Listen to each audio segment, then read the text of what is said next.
வேணுமா? எப்போ கிடைக்கும்? இப்பவே கிடைக்கும். பின்ன அட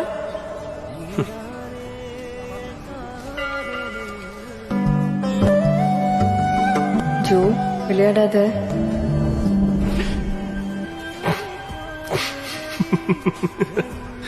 எந்தா ஜோ? இப்பவே வேணும்னு கேட்டு இப்படி பயப்படுற? வைக்காத, அது வைக்காத, என் கழுத்துல கட்டு. ஜோ இல்ல ஜோ, கழுத்து வரைக்கும் கொண்டு வந்துட்டேன்.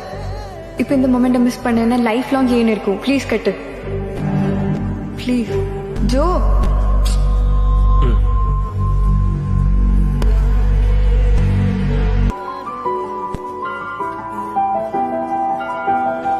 என்ன ஜோ? மனசார கட்டுறேன். இதான் உன் தாலி.